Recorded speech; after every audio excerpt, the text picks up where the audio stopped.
तुमचं पुन्हा एकदा स्वागत आहे आपल्या लाडक्या यूट्यूब चॅनलमध्ये, ज्याचं नाव आहे SK इन्व्हेस्टमेंट। तर आपण या व्हिडिओमध्ये कोणत्या प्रकारे म्युच्युअल फंडमध्ये इन्व्हेस्टमेंट केली जाते आणि इन्व्हेस्टमेंट करताना कोणते म्युच्युअल फंड बघायचे, आणि आपण जसं की सांगितलं होतं की आपण असे 2-3 म्युच्युअल फंड देणार आहे ज्यामध्ये तुम्ही चांगल्या प्रकारे सिप करू शकता। ठीक आहे, चला तर मग स्टार्ट करू। आता तुम्ही बघत असाल आपण जे काय इन्व्हेस्टमेंट करणार आहे म्युच्युअल फंडमध्ये, तर ती एंजल वन या ब्रोकर थ्रू करणार आहे। ठीक आहे, त्याच्यामुळे त्यांचं एंजल वनचं मोबाईल ॲप्लिकेशनमधून पण तुम्ही करू शकता। ठीक आहे, आता ते मोबाईलला ठीक आहे, आता आपण टॅबवर बघतोय त्याच्यामुळे टॅबला ते सपोर्ट करत नाही, त्याच्यामुळे आपण एंजल बी म्हणजे सेम तसंच एक त्यांचं ॲप्लिकेशन आहे ज्यामधून आपण करणार आहे। ठीक आहे, आता इथं एंजल बी मध्ये आपण क्लिक केल्यानंतर तुम्ही इथं बघू शकता या पद्धतीनं म्युच्युअल फंड असतात। तुम्ही इथं जर सर्च ऑप्शनवर क्लिक केलं तर तुम्हाला जो म्युच्युअल फंड पाहिजे तो तुम्ही इथं सर्च करू शकता, किंवा त्यांनी इथं एंजलवाल्यांनी काय केलेलं आहे इथं तुम्हाला सजेशनसाठी म्युच्युअल फंड वगैरे पण दिलेले असतात। ठीक आहे, तुम्हाला ज्या बँकेचा किंवा ज्या टाईपचा म्युच्युअल फंड पाहिजे आहे ते सर्व इथं म्युच्युअल फंड पाहायला मिळतात। ठीक आहे, तर त्याच पद्धतीनं आता आपण 2-3 असे चांगले देणार आहे ज्यामध्ये तुम्ही सिप करू शकता। त्यासाठी आपल्याला काय करायचं आहे, आता इथं बघा most bought on Angel One. आता एंजल वनने काय सांगितलेलं आहे की इथं तुम्ही बघू शकता की 2-3 टाईपचे म्युच्युअल फंड आहेत। आता लक्षात ठेवा, आपण जे म्युच्युअल फंड सांगणार आहे ते सगळे इक्विटीमध्ये इन्व्हेस्टमेंट करतात, म्हणजे त्याला इक्विटी म्युच्युअल फंड म्हणतात। ठीक आहे, कारण आपण जे पैसे देतोय ते सगळे पैसे तुमचे मार्केटमध्येच इन्व्हेस्टमेंट होणार आहेत आणि त्या टाईपच्या कंपन्यामध्ये इन्व्हेस्टमेंट होत राहणार आहे। ठीक आहे, म्हणजे हे इक्विटी फंड आहेत। आता तुम्ही इथं बघू शकता, इथं वाईट बघा HDFC small cap fund growth direct plan हा एक आहे, त्याच्यानंतर कॉन्ट small cap growth direct plan, त्याच्यानंतर SBI Contra fund direct plan growth. ठीक आहे, आता आपण यातला SBI कॉन्ट्रा डायरेक्ट फंड या फंड विषयी बघणार आहोत। ठीक आहे, आता SBI Contra direct fund plan growth म्हणजे काय, तर हा स्टेट बँकेचा म्युच्युअल फंड आहे। ठीक आहे, आणि ह्याची इन्व्हेस्टमेंट सगळी स्मॉल कॅप कंपनीमध्ये होत असते। लक्षात ठेवा, थोड्याफार प्रमाणात लार्ज कॅप आणि जास्त करून इन्व्हेस्टमेंट ही स्मॉल कॅपमध्ये होते। आणि हा जो फंड आहे तो डायरेक्ट प्लॅन ग्रोथ आहे। ठीक आहे, म्हणजे ह्याच्यामध्ये रिस्क जास्त असते आणि प्रॉफिट पण जास्तच असतं। ठीक आहे, आता आपण सिप करतोय, सिप हा 10 वर्ष 5 वर्ष 2 वर्ष म्हणजे वर्षांची केली जाते, म्हणजे लॉंग पिरियडमध्ये आपल्याला इथं प्रॉफिट मिळत असतं, त्याच्यामुळे आपण इथं शॉर्टमध्ये प्रॉफिट घेऊ नाही शकत। ठीक आहे, सो सिप करायची म्हणजे आपल्याला पुढच्या 5 वर्षाचा 10 वर्षाचा विचार करून घ्यावे लागते। त्याच्यामुळं काय केलेलं आहे आपण इथं की चांगल्या पद्धतीनं कोणता फंड परफॉर्म करेल आणि चांगला प्रॉफिटेबल कोण होईल त्याच्यानुसारच आपल्याला प्रॉफिट वाढणार आहे। त्याच्यामुळे आपण इथं थोड्या प्रमाणात रिस्क घेतली पाहिजे सिपमध्ये, आणि सिपमध्ये तुम्ही जे काही पैसे मंथली ॲड करत जाता त्याच्यावर त्याचे रिटर्न कन्सिडर होतात। ठीक आहे, आता ह्या SBIचा कॉन्ट्रा डायरेक्ट फंडमध्ये तुम्ही जर बघितलं तर इथं बघा 3 वर्षात ज्यांचे रिटर्न किती आहेत, ठीक आहे 39.7% रिटर्न आहेत। जर तुम्ही 1 वर्षाचे रिटर्न बघितले तर 25.99, म्हणजे काय, तर जवळजवळ 26% रिटर्न ह्या म्युच्युअल फंडमध्ये या वर्षामध्ये मिळालेले आहेत। समजलं, आणि 5 वर्षाचं जर टोटल ग्रोथ बघितली तर 21% रिटर्न इथं मिळालेले आहेत। समजलं, आता आपण 1 वर्षाचं कन्सिडर करून चालायचं, कारण मंथली इन्व्हेस्टमेंट जी तुमची होत जाणार आहे आणि ती वर्षाला डायरेक्ट कॅल्क्युलेट होतं। ठीक आहे, आपण वर्षाचे रिटर्न बघितले म्हणजे नॉर्मल आपण बँकेमध्ये FD वगैरे करतो तर तिथं आपल्याला रिटर्न किती मिळू शकतात, जास्तीत जास्त 7%, 7 ते 8%च्या आसपासच आपल्याला FD मध्ये रिटर्न वगैरे मिळतात। पण त्यापेक्षा तुम्ही इथं अशा प्रकारच्या फंडमध्ये जर इन्व्हेस्टमेंट केली तर तिथं तुम्हाला सिपद्वारे पण रिटर्न मिळत आहेत, किंवा तुम्ही लमसम अमाऊंट पण ॲड करू शकताय। ठीक आहे, 25% इथं रिटर्न मिळालेले आहेत, म्हणजे आपण जर ॲव्हरेज पकडलं तर तुम्हाला 15 ते 20%च्या आसपास ॲव्हरेज रिटर्न नक्कीच मिळतात। ठीक आहे, आपल्याला ते मिळालेले पण नाहीत, कारण या फंडमध्ये मी गुंतवणूक केलेली आहे, सिप वगैरे लावलेली आहे। ठीक आहे, त्याच्यानंतर इथं बघा नेट ॲसेट व्हॅल्यू नाव म्हणतात त्याला। नेट ॲसेट व्हॅल्यू म्हणजे काय, तर ती जसं की आपण शेअर मार्केटमध्ये त्या शेअरची एक प्राइस असते, 200 रुपयाला 300 रुपयाला शेअर चालू आहे, सेम तसं ह्या फंडची एक प्राइस असते, ती म्हणजे 298 रुपयाला हा शेअर चालू आहे। ठीक आहे, या पद्धतीने त्याला नेट ॲसेट व्हॅल्यू म्हणतात। जसं की मी ज्यावेळेस इन्व्हेस्टमेंट केली होती 1 वर्षापूर्वी त्यावेळेस ह्याची व्हॅल्यू 204 रुपये 215 रुपयाच्या आसपास होती, आणि आता ती 298 झालेली आहे। समजलं, आणि मला टोटल रिटर्न 22 ते 25%च्या आसपास आता चालू आहे। ठीक आहे, आता त्याच्यानंतर इथे डिटेल्स आहेत बघा, लॉन्च्ड इन जानेवारी 2013, हा जो म्युच्युअल फंड आहे तो 2013 मध्ये लॉन्च झाला होता। ठीक आहे, आता याची एज किती असणार आहे, 10 वर्ष झालं हा फंड चालू आहे। त्याच्यानंतर आता आपण इथं मिनिमम सिप 500 रुपयापासून करू शकतो, आणि मॅक्सिमम लमसम अमाऊंटमेंट ॲट अ टाइम ती 5,000 रुपयेपासून करू शकतो. ठीक आहे, म्हणजे 500 रुपयेपासून तुम्ही सिप चालू करू शकता या फंडमध्ये. आणि हा बँकेचा फंड आहे, त्याच्यामुळं हा फंड कुठं जात नाही, जास्तीत जास्त प्रॉफिट लॉस होऊ शकतं, पण कंपनी पळून जाणं किंवा फंड बंद पडणं अशा गोष्टी होत नसतात. कारण हे जर म्युच्युअल फंड बंद पडला याचा अर्थ बँक बंद पडणार आहे. समजलं या पद्धतीने. आता इथं कॅल्क्युलेशन दिलेलं असतं सिप आणि वन टाइम. आता लक्षात ठेवा, आपण जर समजा आता मिनिमम अमाऊंट जर आपण कन्सिडर केली आणि जर आपण 500 रुपये अमाऊंट जर इथं कन्सिडर केली, ठीक आहे, म्हणजे आपण 500 रुपये अमाऊंट करणार, आपल्याला वर्षाला समजा रिटर्न आपण कन्सिडर करू 15% रिटर्न आपल्याला इथं मिळून जाते. ठीक आहे, 15% रिटर्न मिळाले. जर समजा तुम्ही 5 वर्षासाठी इन्व्हेस्टमेंट केली तर लक्षात ठेवा, तुम्ही इन्व्हेस्टमेंट करताय 30,000 रुपये आणि तुम्हाला त्याच्यावर 49% टोटली प्रॉफिट कॅल्क्युलेट होतं. ठीक आहे, म्हणजे कंपाऊंड इंटरेस्ट पकडून हे कॅल्क्युलेट होत असतं, लक्षात ठेवा. त्याच्यामुळं इथं आपल्याला प्रॉफिट किती होते, 14,000 रुपये प्रॉफिट होईल आणि टोटल अमाऊंट किती होणार, 30,000ची 44,840 रुपये तुम्हाला प्रॉफिट होऊन जाईल. ठीक आहे, लक्षात ठेवा, जसं तुम्ही पैसे इथं वाढवणार आहे त्या पद्धतीने तुमचं प्रॉफिट होत जाणार. जर समजा तुम्ही 5,000 रुपये प्रत्येक महिन्याला इन्व्हेस्टमेंट एक तारीख निवडली, त्या तारखेला ऑटोमॅटिक तुमच्या बँकेतून कट होणार आणि इथं इन्व्हेस्टमेंट होत राहणार. ठीक आहे, तुम्ही समजा 15% रिटर्न पकडले, 5 वर्ष टाइम पिरियड पकडला, तर 3 लाख रुपये इन्व्हेस्टमेंट करताय, त्याच्यावर तुम्हाला 1,48,000 प्रॉफिट होते. म्हणजे 3 लाखाचे 4.5 लाख रुपये इथे तुम्हाला 5 वर्षामध्ये होऊन जातात. ठीक आहे, म्हणजे तुम्हाला इयरली रिटर्न 5 वर्षाचे किती रिटर्न अप्रॉक्स मिळतील, 49% तुम्हाला ह्याच्यावर प्रॉफिट मिळून जाईल, जे की स्टॉक मार्केटपेक्षा, स्टॉक मार्केटमध्ये ह्याच्यापेक्षा जास्त रिटर्न मिळतात, फक्त इथं रिस्क असते आणि पेशन्स लागतात. ठीक आहे, तसं बँकेमध्ये कसं असतं, रिटर्न कमी आहेत, 60% रिटर्न आहेत, त्याच्यापेक्षा 7 म्हणजे तिथं तुम्हाला बँकेमध्ये किती रिटर्न मिळतील, 30 ते 35% रिटर्न मिळतील तुमच्या अमाऊंटला. तसं इथं जवळजवळ 50% रिटर्न, 60% रिटर्न इथं मिळून जातात. आपण एक मिनिमम अमाऊंट कन्सिडर केले, लक्षात ठेवा, मिनिमम पर्सेंटेज म्हणजे 15%.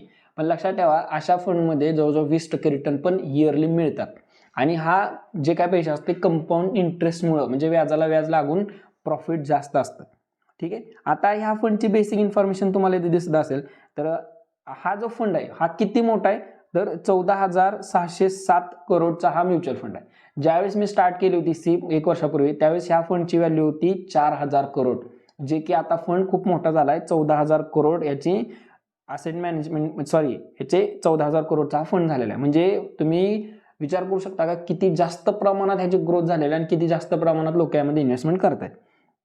ठीक आहे, त्याच्यानंतर काय, एक्झिट लोड. आता एक्झिट लोड म्हणजे काय असतो, तर हा जो फंड आहे, जर समजा तुम्ही 1 वर्षाच्या आत जर समजा हा म्युच्युअल फंडमधून तुम्ही पैसे विड्रॉल केले, म्हणजे पैसे काढून घेतले, जर सिप बंद केली, तर तुम्हाला जे काय तुमचं अमाऊंट असेल त्याला 1% चार्ज लागतो. म्हणजे समजा तुमची अमाऊंट 1 लाख रुपये झाली तर त्याच्या 1% म्हणजे 1,000 रुपये तुम्हाला इथं चार्जेस लागणार.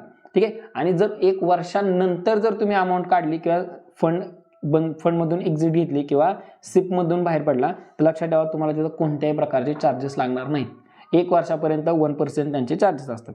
ठीक आहे, आता इथे टॅक्सचं कसं दिलेलं आहे, तर लक्षात ठेवा, जर तुम्ही 1 वर्षाच्या आत, ठीक आहे, आणि 1 लाख अमाऊंट असेल, 1 लाखाच्या आत अमाऊंट असेल, म्हणजे नुसतं प्रॉफिट 1 लाखाच्या आत असेल, तर तुम्हाला कोणत्याही प्रकारे टॅक्स वगैरे लागत नाही.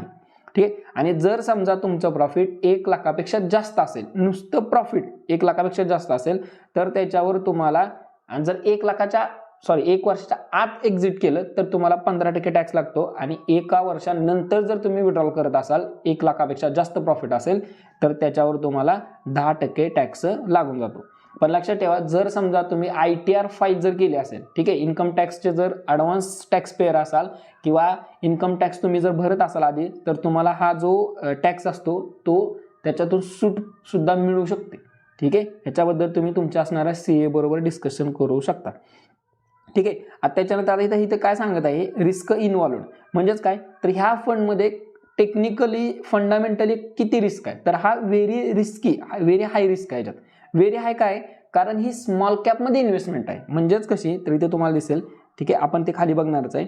आता इथे रेटिंग बघा, आता ह्या ज्या संस्था असतात, व्हॅल्यू रिसर्च, त्याच्यानंतर क्रिसाइल, त्याच्यानंतर मॉर्निंग स्टार, आता ह्यांनी सगळ्यांनी काय केलेलं आहे, 5 स्टार दिलेले आहेत. ठीक आहे, मॉर्निंग स्टारने ह्याला 0 रेटिंग दिलेलं आहे. ठीक आहे, त्याच्यानंतर नेक्स्ट आपण बघू शकतो, आता हे जे फंड मॅनेजर कोण आहेत, दिनेश बालचंद्रन हे त्याचे फंड मॅनेजर आहेत. 2018 पासून त्यांची नियुक्ती झालेली आहे. ठीक आहे, आता मी जसं सांगितलं की ह्या म्युच्युअल फंडमधील जी काय अमाऊंट आहे, म्हणजे 14,608 करोड, ही अमाऊंट कुठं इन्व्हेस्टमेंट केली, म्हणजे तुम्ही त्यांना पैसे देताय म्हणजे त्यांची इन्व्हेस्टमेंट कुठं आहे हे पण तुम्हाला समजलं पाहिजे. तर लक्षात ठेवा, ह्यांची जी काही इन्व्हेस्टमेंट आहे ती कॉग्निझंट टेक्नॉलॉजीमध्ये 3%, HDFC बँकेत 3%, ठीक आहे, म्हणजे HDFC बँकेचे 3% शेअर्स यांच्याकडे आहेत. त्याच्यानंतर गेलचे 2%, कॉर्पोरेशमध्ये 2% इन्व्हेस्टमेंट आहे, ठीक आहे, आणि अदर्स म्हणजे 79%. आता अदर्स म्हणजे काय, तर इथे तुम्हाला खाली दिलेल्या ह्या सर्व कंपन्यांचे 79% आहेत, ठीक आहे. म्हणजेच काय, तर तुमची जी म्हणजे 2, 4, 3, 3, 6, 4, 10 आणि 9 म्हणजे 19, 20% अमाऊंट तर ह्या 4-5 कंपन्यांमध्येच इन्व्हेस्टमेंट आहे त्यांची, आणि राहिलेली जी रक्कम 80% ती सगळी छोट्या छोट्या कंपन्यांमध्ये इन्व्हेस्टमेंट केलेली आहे, जी की हाय ग्रोथ आणि हाय प्रॉफिट राहू शकते. आणि स्मॉल कॅप आज कंपनी असते, म्हणजे 5,000 करोडच्या आत कंपनी असते, त्याच्यामुळे ती काय वेळेला ती लॉसमध्ये पण जाऊ शकते. समजलं, म्हणजे थोडीशी रिस्की असते. आता हे जे 80% अमाऊंट आहे ती कोणामध्ये, तर डिलिव्हरी लिमिटेड ह्या शेअर्समध्ये 2%, ICICI बँक 2%, ठीक आहे, त्याच्यानंतर ॲक्सिस बँक 2%. आता हे ॲक्सिस बँक, ICICI बँक ह्या काही स्मॉल कॅप कंपन्या नाहीत, ठीक आहे, ह्या लार्ज कॅपमधल्या ब्ल्यू चिप स्टॉक आहेत, पण इन्व्हेस्टमेंट यांनी केलेलं आहे याच्यामध्ये. सिप्लामध्ये 2%, त्याच्यानंतर बायोकॉन 1.80%, टाटा स्टील 1.79%, ठीक आहे, ACC 1.43%. म्हणजेच काय, तर सगळ्या टाईपच्या कंपन्यामध्ये, सगळ्या सेक्टरमधल्या कंपन्यामध्ये यांची इन्व्हेस्टमेंट आहे. तुम्ही इथं बघू शकता, एवढ्या सगळ्या ह्याच्यामध्ये कंपन्या आहेत. लार्सन टर्बो कन्स्ट्रक्शनमधली सुलावा अँड ॲड्समध्ये 0.71%ची इन्व्हेस्टमेंट आहे, ठीक आहे. त्याच्यानंतर बुशमध्ये 2.57%ची आहे, ठीक आहे. त्याच्यानंतर वोल्टासमध्ये 0.49%ची इन्व्हेस्टमेंट आहे. त्याच्यानंतर म्हणजेच काय, सगळ्या कंपन्यामध्ये या पद्धतीनेची इन्व्हेस्टमेंट. आता ह्यांची LICमध्ये इन्व्हेस्टमेंट होती, पण त्यांनी ते विड्रॉ केलं आहे, जिथं की इथं 0% इथे दाखवत आहे. समजलं, म्हणजे या कंपन्यामध्ये जर समजा तुमचे 10,000 रुपये असतील तर तुमचे 10,000 रुपये या कंपन्यामध्ये ऑटोमॅटिकली इन्व्हेस्टमेंट होत राहणार आहेत. लक्षात ठेवा, ज्यावेळेस आपण शेअर मार्केटमध्ये इन्व्हेस्टमेंट करतो तो एखाद्या किंवा दुसऱ्या शेअर्समध्ये इन्व्हेस्टमेंट करतो. जर तुम्ही म्युच्युअल फंडद्वारे जर इन्व्हेस्टमेंट केली तर ती डायरेक्टली सगळ्या शेअर्समध्ये थोड्या पर्सेंटनी इन्व्हेस्टमेंट होत असते, ठीक आहे. आता ज्यावेळेस ह्या सगळ्या कंपन्या निगेटिव्ह असतील त्यावेळेस तुमचा म्युच्युअल फंड तुम्हाला कमी प्रॉफिट दाखवणार, आणि ह्या सगळ्या कंपन्या प्रॉफिटेबल असतील तर तुमचा म्युच्युअल फंड तुम्हाला चांगल्या पद्धतीने प्रॉफिट दाखवेल, ठीक आहे. अजून एक सांगतो, म्युच्युअल फंडमध्ये इन्व्हेस्टमेंट लॉसमध्ये कधी नसते, ठीक आहे. जास्तीत जास्त ती 1%, 2% लॉस असू शकते, पण तुमच्याकडे पेशन्स असतील तर लक्षात ठेवा, म्युच्युअल फंड सेल करायचा नसतो. 5 ते 10 वर्षापर्यंत ऑटोमॅटिकली तुम्हाला ॲव्हरेजमध्ये रिटर्न मिळत जातील, जे की पॉझिटिव्हमध्येच असतील, ठीक आहे. आता निगेटिव्ह जाणारच नाही असं सांगता येत नसते, 100% ॲश्युरिटी कुठं नसते, ठीक आहे, हे लक्षात ठेवा. त्याच्यानंतर आता ह्यांचेच दुसरे सिमिलर म्युच्युअल फंड आहेत, जसं की स्टेट बँकेचा, म्हणजे ह्या म्युच्युअल फंड सारखे दुसरे म्युच्युअल फंड आहेत, जसं की स्टेट बँकेचा.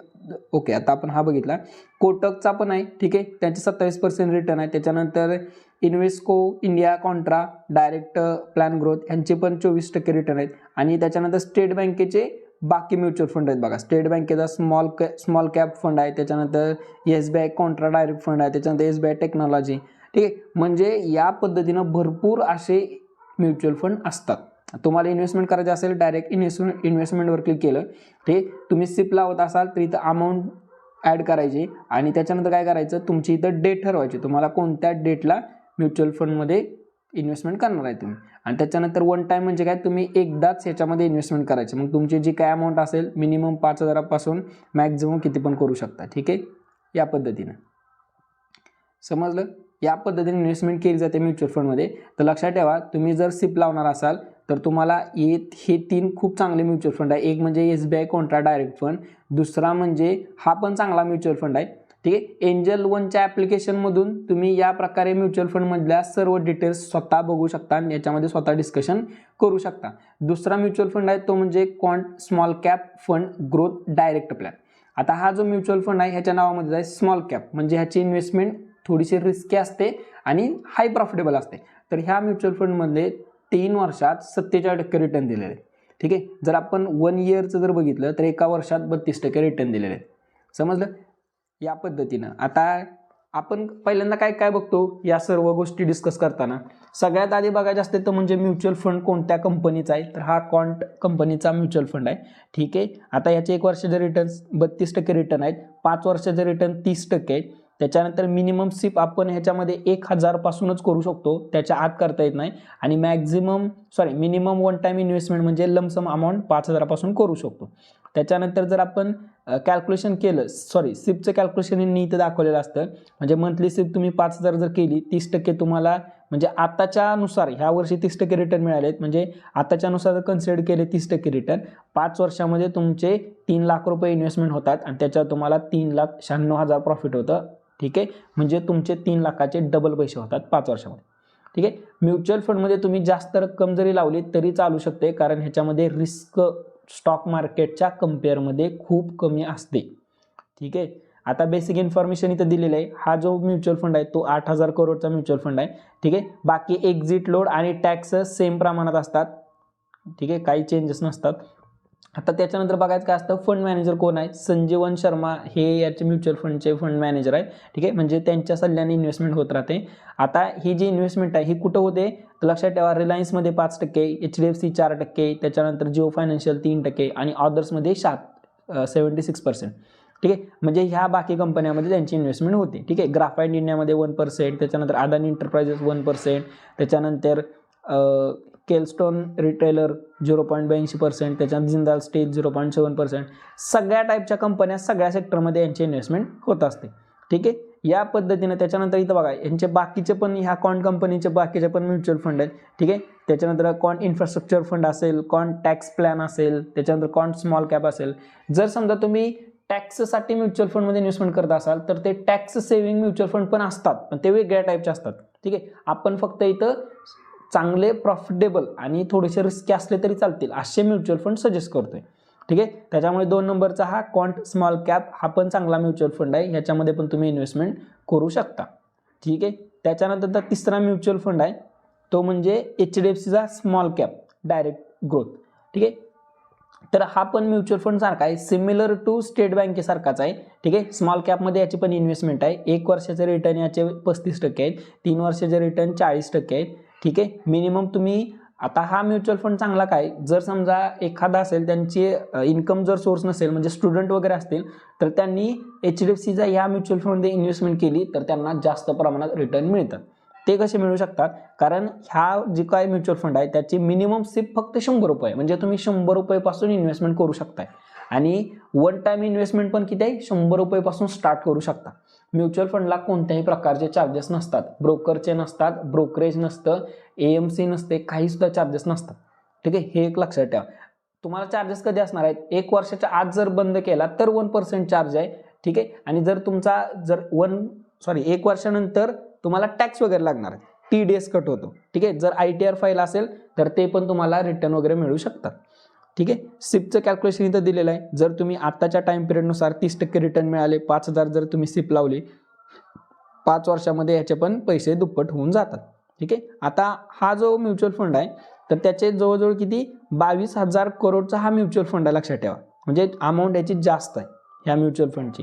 त्याच्यानंतर तुम्ही इथं बघत असाल एक्झिट लोड सेमच असतो. आता इथे एक्झिट लोड त्यांनी काय सांगितलेलं आहे, एक वर्षानंतर जर तुम्ही ह्याच्यामधून बाहेर पडला तर तुम्हाला कोणत्याही प्रकारचे चार्जेस वगैरे लागणार नाही. ठीक आहे, त्याच्यानंतर टॅक्स सेमच असतात. रिस्क किती आहे, हाय रिस्क आहे. ठीक आहे, त्याच्यानंतर ह्यांची इन्व्हेस्टमेंट कुठं आहे तर जास्त करून यांची इन्व्हेस्टमेंट बँक ऑफ बडोदा, त्याच्यानंतर सोनाटा सॉफ्टवेअर, त्याच्यानंतर बजाज इलेक्ट्रिकल. ठीक आहे, त्याच्यानंतर फर्स्ट स्टोअर सोल्युशनमध्ये 3%, अदर्समध्ये 78%ची इन्व्हेस्टमेंट आहे. ठीक आहे, आणि ह्या सर्व कंपन्यांमध्ये या पर्सेंटची त्यांची इन्व्हेस्टमेंट असू शकते. ठीक आहे, त्याच्यानंतर आपण HDFCचे या पद्धतीने दिलेले असतात सगळे म्युच्युअल फंड. समजलं, हे 3 म्युच्युअल फंड एकदम बेस्ट आहेत. ठीक आहे, HDFCचा, त्याच्यानंतर कॉर्न स्मॉल कॅप, त्याच्यानंतर स्टेट बँकेचा किंवा ICICI बँकेचा. त्याच्यानंतर इथं बघा कोटकचा पण एक आहे.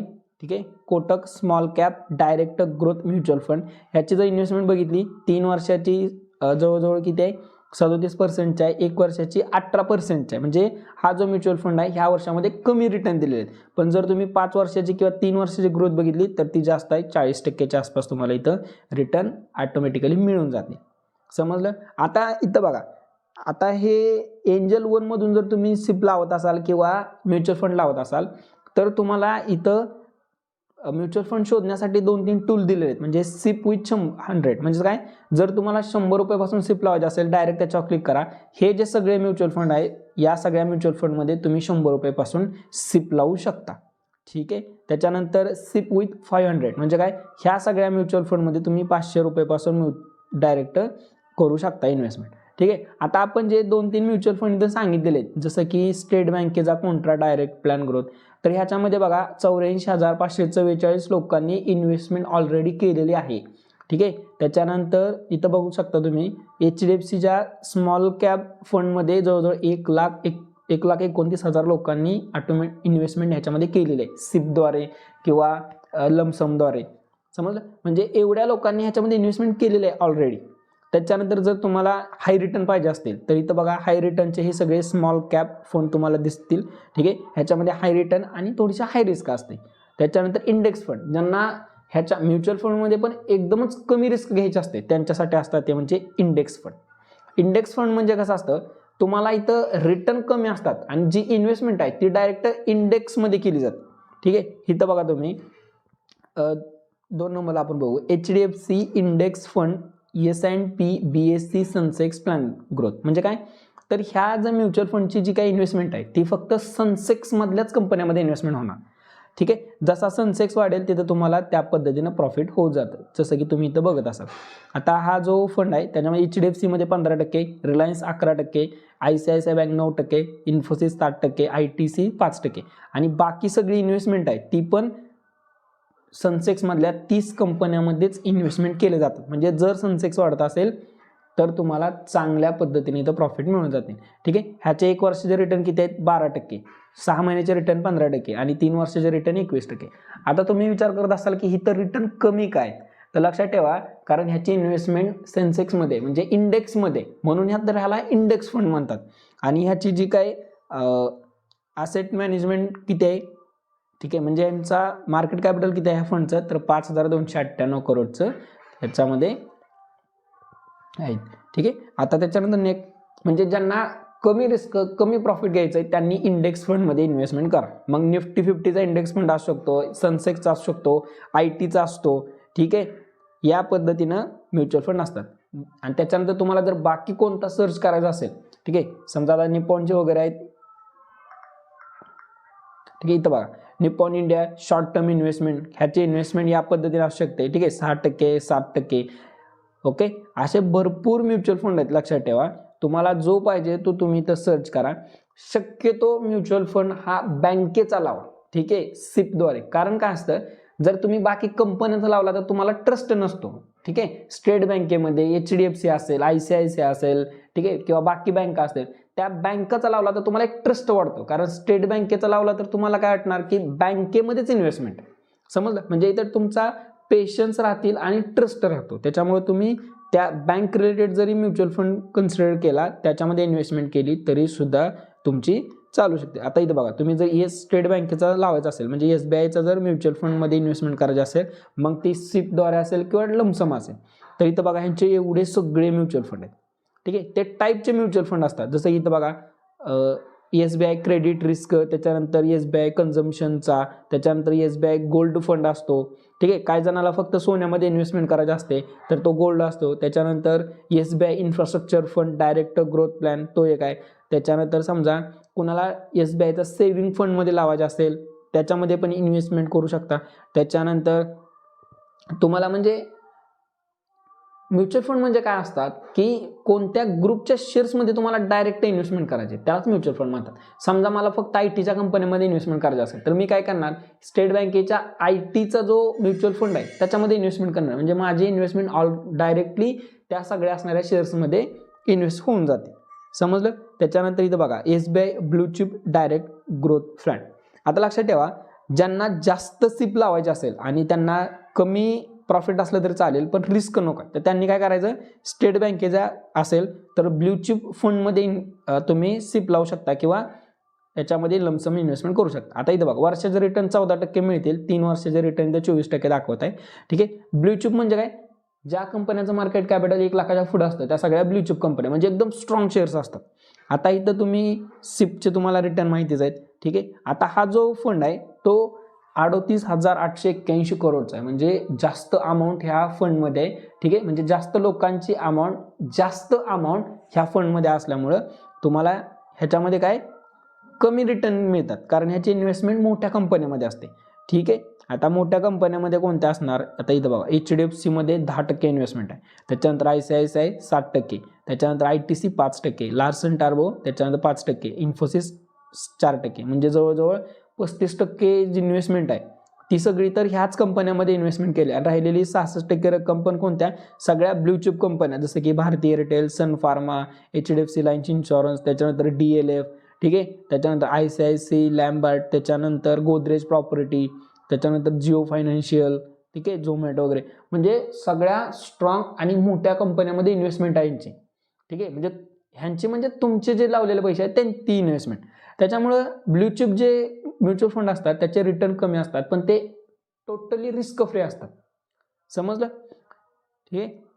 या पद्धतीने तुम्ही म्युच्युअल फंडमध्ये इन्व्हेस्टमेंट करू शकता. जर तुम्ही स्टुडंट असाल तर थोडीशी रिस्क घ्या. तुमचं एज जर 25 ते 30च्या आसपास असेल तर लक्षात ठेवा, तुम्ही चांगल्या म्युच्युअल फंडमध्ये इन्व्हेस्टमेंट करा, जो की ग्रोथ होणारा म्युच्युअल फंड आहे. आणि ज्यांचं एज 50 ते 60 वर्ष असेल, 40 ते 50 वर्ष असेल, ज्यांना जास्त अमाऊंट लावायचे पण कमी रिस्क पाहिजे, त्यांनी मिड कॅप असतात, इंडेक्स फंड असतात, ब्ल्यू चिप असतात फंड, त्याच्यामध्ये इन्व्हेस्टमेंट करा. आणि ज्यांची एज कमी असेल, जास्त रिटर्न घ्यायची कॅपॅसिटी असेल, त्यांनी स्मॉल कॅप, मिड कॅप, ठीक आहे, त्याच्यानंतर जसं की इथं बघा कॉन्ट्रॅक्ट डायरेक्ट फंड असतात. ठीक आहे, इक्विटीच्या फंडमध्ये इन्व्हेस्टमेंट करा. ठीक आहे, इक्विटी म्युच्युअल फंडमध्ये डेप्थ म्युच्युअल फंड पण असतात, हायब्रिड म्युच्युअल फंड पण असतात, डायव्हर्सिफिकेशन म्युच्युअल फंड पण असतात, सगळ्या टाईपचे असतात. तुमची रिस्क कॅपॅसिटी कन्सिडर करा आणि त्याच्यानुसार म्युच्युअल फंड शोधा. आणि त्याच्यामध्ये एखादा म्युच्युअल फंडमध्ये इन्व्हेस्टमेंट करताना आपल्याला काय बघायचं आहे, म्युच्युअल फंड कोणता आहे हा बघायचा आहे, कोणत्या कंपनीचा आहे बघायचा आहे, रिटर्न कसे आहेत पाठीमागचे हे बघायचे आहेत. आधी जास्त रिटर्न दिले म्हणून आता देईल असं नसतं. ठीक आहे, मागचे रिटर्न थोडेसे कन्सिडर करा. त्याच्यानंतर तुम्ही अमाऊंट एक ठरवा. ठीक आहे, टाईप ठरवा, सिप करायचे का डायरेक्ट करायचे आहेत. त्याच्यानंतरचा प्रश्न म्हणजे आपल्याला फंड मॅनेजर कुणी असेल काही फरक पडत नाही, जर तुम्हाला माहीत असतील, चांगले असतील तर ठीकच आहे. ठीक आहे, आणि सगळ्यात महत्त्वाचं म्हणजे त्या म्युच्युअल फंडची इन्व्हेस्टमेंट कुठं आहे हे आधी लक्षात घ्या. आणि हे महत्त्वाचं आहे की तुम्ही लावलेल्या म्युच्युअल फंडची इन्व्हेस्टमेंट कोणत्या कंपनीमध्ये, या कंपन्या जर चांगल्या असतील तर तुमचा म्युच्युअल फंड ऑलरेडी चांगले रिटर्न देईलच. समजलं? त्याच्यामुळे आपल्याला बघायचं मेन काय की तुम्ही लावणाऱ्या म्युच्युअल फंडची इन्व्हेस्टमेंट कोणत्या कंपनीमध्ये आहे हे बघायचं. ठीक आहे, आणि नंतर डायरेक्ट इन्व्हेस्टमेंट करायचे. आता जर तुम्ही इथं बघत असाल, तुम्हाला मी माझ्या अकाउंटचं दाखवतो. ठीक आहे, मी काय केलं होतं, म्युच्युअल फंडमध्ये इन्व्हेस्टमेंट करत असताना मी स्टेट बँकेचा इथं बघा कॉन्ट्रॅक्ट फंड डायरेक्ट प्लॅन, ठीक आहे, मी असंच इन्व्हेस्टमेंट केली होती. म्हणजे म्युच्युअल फंडमध्ये रिटर्न कसे मिळतात हे बघण्यासाठी मी 1 ते 1.5 वर्षापूर्वी इन्व्हेस्टमेंट केली होती. ठीक आहे, मी काय केलं होतं, 500 रुपयाची इन्व्हेस्टमेंट केलेली आहे. म्हणजे प्रत्येक शेअर्समध्ये 500 रुपये ॲड होतात, 500 रुपयाची सिप लावलेली आहे. ठीक आहे, ह्याच्यामध्ये बघा इथं टोटल इन्व्हेस्टमेंट झालेलं आहे 7,499 रुपये. म्हणजे जवळजवळ मी ह्याच्यामध्ये 14 महिने झाले असतील आय थिंक आतापर्यंत. त्याच्यामध्ये मी 2 महिन्याचे पैसे बँकेमधून कट नाही झाले. ठीक आहे, का कट नाही झाले तर त्याच्यामध्ये मी विसरलो त्यामध्ये त्या दिवशी बँकेमध्ये पैसे टाकायला. ठीक आहे, त्याच्यामुळे तो फंड त्या दिवशीचा हप्ता तो बाउन्स झाला. तर लक्षात ठेवा, जर समजा एखाद्या महिन्यामध्ये तुमच्याकडे अमाऊंट नसेल किंवा चुकून काही कारणामुळे अमाऊंट जर कट झाली नसेल, ठीक आहे, तर कोणत्याही प्रकारचे बँकेचे किंवा म्युच्युअल फंडचे चार्जेस नसतात. जर तुमचं बँक अकाउंट करंट अकाउंट असेल, जर हप्ता बाउन्स झाला तर त्याचे वगैरे चार्जेस असू शकतात. पण म्युच्युअल फंडचे कोणत्याही प्रकारचे चार्जेस वगैरे नसतात. ठीक आहे, डायरेक्ट तुम्ही डायरेक्ट तुमचा हप्ता बाउन्स होऊ शकतो. आणि जर समजा 3 सलग हप्ते जर बाउन्स झाले 3 महिन्याचे तर ऑटोमॅटिकली तुमची सिप बंद होते आणि जे सगळे पैसे आहेत ते तुमच्या एकतर जे लिंक अकाउंट, बँकेचं लिंक अकाउंट असेल त्याच्यामध्ये विड्रॉल होऊन जातात. ठीक आहे, किंवा ते तुम्हाला विड्रॉल करावे लागतील. ओके, हे लक्षात ठेवा. आणि चार्जेस वगैरे म्युच्युअल फंडमध्ये कोणते नसतात. तुम्ही सेल करताना सुद्धा वर्षात केला तरच चार्जेस असतात. मी जवळजवळ 1.5 वर्षापूर्वी केली होती इन्व्हेस्टमेंट, तर आपण ऑर्डरमध्ये बघू शकतो. इथं बघा 500 रुपयाची माझी सिप आहे. ठीक आहे, प्रत्येक 10 तारखेला माझे 500 रुपये बँकेमधून कट होतात, मी जी बँक अकाउंट लिंक केले त्याच्यामधून. आणि इथं ऑलरेडी ऑटोमॅटिकली इन्व्हेस्टमेंट होत राहतात, ज्याच्यावर मला रिटर्न किती आहेत 22.45% इथं आता रिटर्न आज शो करत आहे. ठीक आहे. म्हणजे टोटल अमाऊंट माझी इन्व्हेस्टमेंट झालेली आहे 7,500 रुपये, 499 म्हणजे 500, 7,500 रुपये इन्व्हेस्टमेंट झालेले आहे, ज्याच्यावर 22% रिटर्न म्हणजे 1,683 रुपये इतर रिटर्न दाखवत आहे. म्हणजे कॅल्क्युलेट कसं होतं आहे, 22% पासून ते कॅल्क्युलेट होत असतं. ठीक आहे. जशी अमाऊंट वाढत जाईल तसे प्रॉफिट वाढत जातं, तसे रिटर्न वाढत जातं. ओके. आपल्याला काही करावं लागत नाही, डायरेक्ट बँकेमधून पैसे कट होतात आणि इथं ऑटोमॅटिकली सगळ्या कंपन्यांमध्ये इन्व्हेस्टमेंट होत राहतात. ठीक आहे. आणि XIRR म्हणजे काय, हे रिटर्न काय दाखवते, ज्यावेळेस मी स्टार्ट केल्यापासून ते 31% रिटर्न आहे. आणि ॲब्सोल्यूट म्हणजे काय, ते ॲव्हरेज काढलं जातं, त्याच्यानुसार हे रिटर्न असतात. समजलं.